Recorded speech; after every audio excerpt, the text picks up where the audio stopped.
क्या हाल चाल है दोस्तों। उम्मीद है सब खैरियत होंगे। दोस्तों आज की वीडियो बहुत ज़्यादा इंपॉर्टेंट होने वाली है क्योंकि आज मैंने बात करनी है उन ममालिक के ऊपर जो कि आप टूरिस्ट वीज़ा पे भी जाते हो, वो वहाँ पे आपको वर्क परमिट में कन्वर्ट कर देते हैं या फिर आप वहाँ पे जाके अपने वीज़ा को कन्वर्ट करवा सकते हो, वहाँ पे रह सकते हो। और इनके डॉक्यूमेंट्स के बारे में बात करेंगे या जल्दी जहाँ पर डॉक्यूमेंट्स बन जाएँ। कुछ 3-4 कंट्रीज़ पूरे वर्ल्ड में ऐसे हैं जहाँ पे आप जल्दी अपने डॉक्यूमेंट्स बना सकते हो। बड़े कंट्री हैं, अच्छे कंट्रीज़ हैं और इनके जो डॉक्यूमेंट्स आपको बताऊंगा ये आप घर बैठे खुद वीज़ा अप्लाई कर सकते हो। आपको किसी भी एजेंट कंसल्टेंट की ज़रूरत नहीं पड़ेगी। लेकिन उसके लिए शर्त ये होती है कि आप पूरी वीडियो को देखोगे, आपको स्टेप बाय स्टेप पता चलेगा। अगर दरमियान में स्किप करते हो, वीडियो आगे लेके जाते हो तो उसमें आपको कुछ समझ नहीं आती, फिर आप मुझे कमेंट कर रहे होते हो कि भाई कैसे करना है, क्या करना। अगर इसीलिए आप पूरी वीडियो देख के उसको इम्प्लीमेंटेशन खुद करें, आपको किसी बंदे के पास जाने की ज़रूरत भी नहीं पड़ेगी। और आपके माइंड में जो चीज़ होती है कि हमारे पैसे ज़ाया हो जाएंगे, हम किसी एजेंट कंसल्टेंट को नहीं खिलाना चाहते हैं, हमारे साथ फ्रॉड हो चुका हुआ है, तो उस चीज़ से भी आप बच जाओगे। देखिए होता क्या है, अब ऐसा भी नहीं है कि आप फ्री में, अच्छा कुछ चीज़ों के बारे में ना फ्री वीज़े लिखे होते हैं। मेरी समझ से बाहर होता है कि आप वो पल्ले से डाल के आपको वीज़े देंगे। इवन कि आप घर में कमरे में बैठ के खुद अपना प्रोसेस खुद करो बगैर किसी एजेंट कंसल्टेंट के, तब भी वही आपके पैसे लगने हैं। अब यहाँ पे एक और बात आती है कि भाई मैं किसी से काम नहीं करवा रहा फिर भी पैसे, यस आपके फिर भी पैसे लगेंगे। आपने किसी बंदे को पैसा नहीं देना, किसी एजेंट को नहीं देना, किसी कंसल्टेंट को नहीं देना, लैपटॉप ओपन करना है और ख़ुद प्रोसीजर करना है, तब भी पैसे लगने हैं। कहाँ पे लगने हैं? जो आप डॉक्यूमेंट्स बनाओगे, 1-2 चीज़ों डॉक्यूमेंट्स के ऊपर लगने हैं पैसे, और कुछ आपकी एम्बेसी फ़ीसों, अपॉइंटमेंट फ़ीसों वगैरह पे लगना है। ऐसा हो नहीं सकता आप कहें कि जी मैं तो बस फ्री ऑफ कॉस्ट जाना चाहता हूँ। फ्री ऑफ कॉस्ट फिर जहाँ पे आप बैठे हुए हो वो मेरे ख्याल में सबसे बेस्ट ऑप्शन है। अगर पाकिस्तान में हो तो पाकिस्तान में रह के काम करें, बाहर जाने की ज़रूरत नहीं है अगर आप पैसा खर्च नहीं करना चाह रहे हो तो। अच्छा, अब कहाँ कहाँ पे कौन कौन से पैसे लगने हैं वो भी मैं आपको बता दूंगा। चलें दोस्तों, सबसे पहले मैं बात कर लेता हूँ कनाडा की। कनाडा कुछ लोग इंटरेस्टेड नहीं होते, भाई मैं कनाडा नहीं जाना चाहता हूँ। क्यों?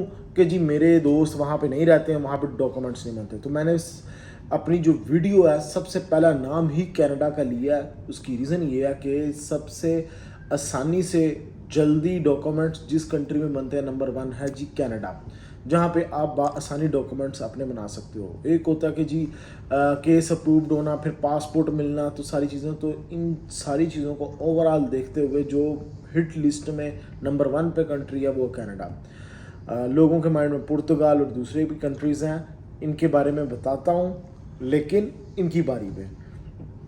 देखें दोस्तों, जो कनाडा है, आप अगर टूरिस्ट वीज़ा पे जाते हो तो वर्क परमिट में भी कन्वर्ट करवा सकते हो अगर आपके पास पैसे हैं। मैं उस बहस में नहीं जाना चाह रहा हूँ जो लोग कहते हैं नहीं करवा सकते, क्या है क्या नहीं है, ठीक है, वो डिटेल्स अलग हैं।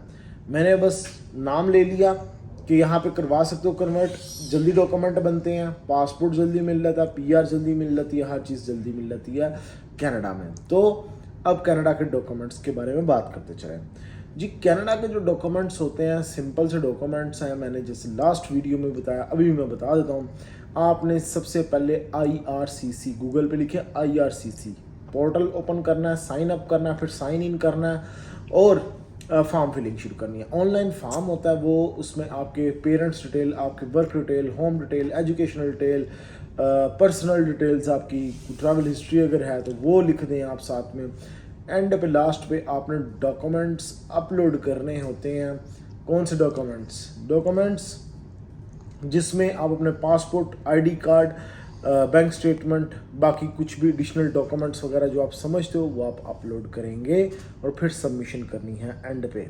और एंड पे आपने करनी है 185 कनेडियन डॉलर्स, जो कि इक्वल टू होता है 500 और मोर देन 500 कुछ रियाल्स लगते हैं, ठीक है, या दरम कह सकते हो। तो ये फीस आपकी लगनी ही लगनी है, कुछ भी कर ले आप, तो अगर आप खुद प्रोसेस कर रहे हो। अब यहाँ पे एक चीज़ आती है जी, एम्बेसी की फ़ीस तो 500 है, तो फिर लोग अपनी फ़ीसें क्यों ले रहे होते हैं? तो आप अल्लाह वास्ते काम करवाने के लिए हो क्या? ज़कात के पैसों में से काम करवाने के लिए आए हो? तो भाई ना करवाएं आप काम, खुद घर बैठे अप्लाई करवाओ। किसी बंदे के पास आप चल के जाते हो, कहते हो भाई अपना टाइम दें हमें, हमारा प्रोसेस करें आप, और हमने आपको देना भी कुछ नहीं है क्योंकि जी हम पाकिस्तानी कौम हैं, ठीक है। तो इससे बेहतर है कि आप खुद प्रोसेस करो। ये उन लोगों के लिए है जो इस तरह का माइंड रखते हैं कि जी हमने किसी को पैसे नहीं देते, उनके लिए मैंने सारी चीज़ें बनाई हैं। तो आप खुद प्रोसेस करो, 500 आपके लगना है। तो उसके बाद अब बात करते हैं नंबर 2 पे स्पेन की। पुर्तगाल फिर गायब हो गया, देखें पुर्तगाल का नाम नहीं आ रहा। तो अब आती है बात स्पेन की। स्पेन नंबर 2 पे मैं रखता हूँ इसको, जो कि डॉक्यूमेंट्स बड़ी आसानी से देता है, बड़ी जल्दी बनाता है। पासपोर्ट नो डाउट लेट मिलेगा। देखें नंबर 1 पे अगर मैंने कनाडा रखा, नंबर 2 पे स्पेन को रखा, इट्स मीन कि स्पेन का थोड़ा सा लेट है कनाडा की निस्बत पासपोर्ट मिलना। अच्छा, इसके जो डॉक्यूमेंट्स बन जाते हैं वो तकरीबन 18 महीने तक बन जाते हैं। 18 महीने से 2 साल के अंदर अंदर इसके डॉक्यूमेंट्स बनते हैं, TRC मिलती है, फिर आप परमानेंट रेजिडेंसी पे जाते हो और फिर प्रोसेस चलता चलता आपको PR नेशनैलिटी और सिटीज़नशिप पासपोर्ट की तरफ लेके जाता है। अब यहाँ पे स्पेन डॉक्यूमेंट्स की बात करते हैं। स्पेन को जो डील करता है अदारा वो है जी BLS। एक का VFS, एक का BLS। BLS स्पेन को डील करता है, VFS बाकी तमाम शेंजन को करता है। एक कोरियर सर्विस है जो आपके डॉक्यूमेंट्स एम्बेसी तक पहुंचाते हैं, क्योंकि आप डायरेक्टली एम्बेसी को अप्रोच नहीं कर सकते हो। तो आपने एक BLS की वेबसाइट से जाके अपॉइंटमेंट लेनी है, जबकि भी मिलती है। दुबई से ले लें, अबू धाबी से ले लें, रियाद, जहाँ से भी आप देख रहे हो मुझे, जिस कंट्री से भी, तो वहाँ से आप देखें सेंटर BLS में जो भी आपको डील कर रहा है स्पेन को, वहाँ से आप अपॉइंटमेंट ले लें। उसके बाद 3 मंथ की bank statement with closing balance minimum to minimum 15,000 रियाल दरम इक्वल होना चाहिए, मोर देन 10,000। और एक NOC हो जाना चाहिए जो आपकी कंपनी से मिलेगा। वो इजाज़तनामा होता है कि ये बंदा हमारे पास काम करता है, इतनी देर से करता है और हम इस बंदे को छुट्टी दे रहे हैं और इस बंदे ने टूरिज़म के लिए स्पेन जाना है और हमें कोई एतराज़ नहीं। इस तरह का वो NOC निकलता है कंपनी की तरफ से। अब लोग कहते हैं अगर ये 2 चीज़ें ना हो, अगर ये 2 चीज़ें ना हो तो फिर इसका मतलब आप वीज़ा नहीं अप्लाई कर सकते हो, आप नहीं अप्लाई कर सकते हो।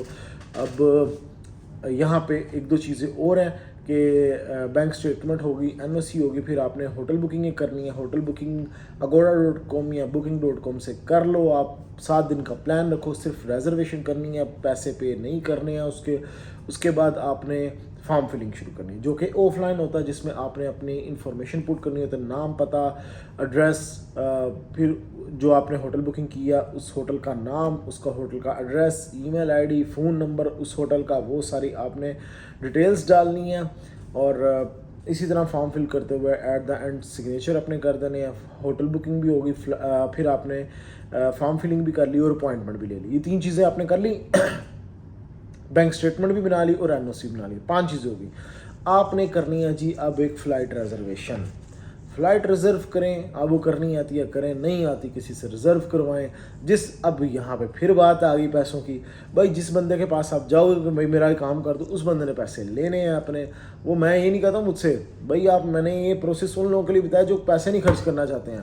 तो होटल बुकिंग पे भी आपको पता नहीं चलना, तो आपने पैसे पे करने हैं। कुछ पेड ऑप्शन आती हैं। और फ्लाइट रिजर्वेशन अगर आप खुद कर लो बेस्ट, नहीं तो किसी से करवाओगे, आई डोंट नो कितने पैसे बोलेगा, किसी भी ट्रैवल एजेंसी से करवा लेना। अच्छा, फ़्लाइट रिजर्वेशन होगी। उसके बाद आती है ट्रैवल इंश्योरेंस की बात। भाई इस जगह पे भी आपके पैसे लग रहे हैं विद इन 100 दरम रियाल के इक्वल, इसके अंदर अंदर ही आपने इंश्योरेंस के पैसे खुद पे कर रहे हैं। ऑनलाइन इंश्योरेंस निकालो आप, जो 30,000 यूरोस को कवर करती हो आपके टूर प्लान के अंदर, तो इंश्योरेंस भी होगी। फिर आपने अपनी passport copy, ID card copy ये लगानी है साथ में।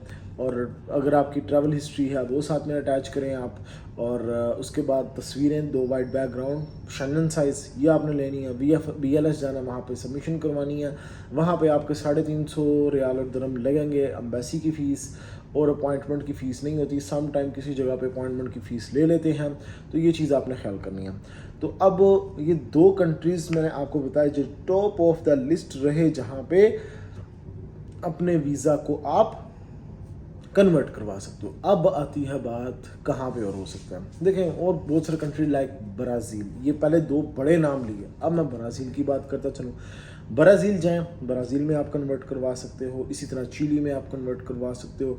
ब्राज़ील के डॉक्यूमेंट्स की बात करूँ, सेम लाइक दैट डॉक्यूमेंट्स मैंने जो मेंशन किए पहले, 3 मंथ की bank statement, passport picture, NOC, उसके बाद ट्रैवल हिस्ट्री है तो वो आप वो आप साथ में लगाएंगे।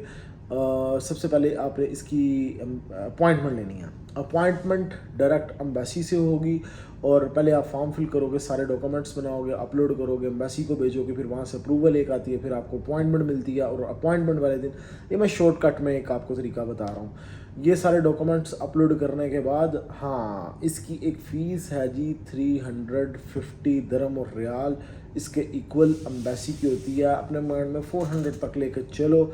जो आपने बैंक में सबमिशन करवानी होती है, फिर उसका एक वो पेपर मिलता है, वो चलान, वो क्या कहते हैं उसको, रिसीप्ट मिलती है, वो आपने साथ में अपलोड करनी है।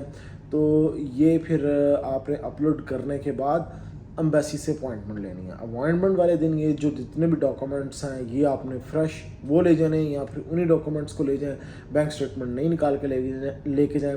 एम्बेसी में जाके फिर आपका होगा एक छोटा सा इंटरव्यू। पूछ सकते हैं कि क्यों जाना है, कौन सी प्लेस विजिट करनी है, ब्राज़ील क्यों सिलेक्ट किया, 2-3 इस तरह के छोटे मोटे आपसे क्वेश्चंस कर सकते हैं। फिर पासपोर्ट रखते हैं और 7 डेज़ में आपका डिसीजन आता है हाँ या ना का। आपका वीज़ा लग गया तो भाई वो 3 मंथ का मल्टीपल एंट्री भी दे सकते हैं और 1 ईयर मल्टीपल एंट्री भी वीज़ा मिल सकता है। डिपेंड्स ऑन एम्बेसी के कितनी देर का, 5 साल तक का वीज़ा भी दे देता है, 4.5 साल का कुछ वीज़ा होता है, तो इतना भी वीज़ा मिलता है ब्राज़ील का। तो यहाँ पर भी जाके आप अपने डॉक्यूमेंट्स बआसानी बनवा सकते हो। होपफुली गाइस जो 3 डेस्टिनेशन थी जिसके बारे में लोग मुझसे पूछते हैं बता दिए इस बारे में, लेकिन अब लोग जो पुर्तगाल के बारे में पूछते हैं बताते चलो। पुर्तगाल ने डॉक्यूमेंट्स अपने क्लोज़ कर दिए हुए हैं।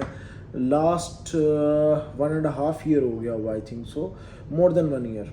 तो ये इनका जितना भी सिस्टम है इन्होंने क्लोज़ कर दिया, वह डॉक्यूमेंट्स नहीं बना रहे हैं क्योंकि इनके पास बैकलॉग बहुत ज़्यादा लगा हुआ था, फाइल्स बहुत ज़्यादा थी जो कोरोना में फंसे हुए थे, उन्हीं को क्लियर कर रहे हैं। जब ये पूरा क्लियर हो जाएगा उसके बाद शायद ये ओपन करेंगे, तो पुर्तगाल वाली है कहानी होगी हुई है ख़त्म। तो गाइस नेक्स्ट वीडियो मिलूंगा नए टॉपिक पे, ख्याल रखिए अपना, टेक केयर, अल्लाह हाफिज़।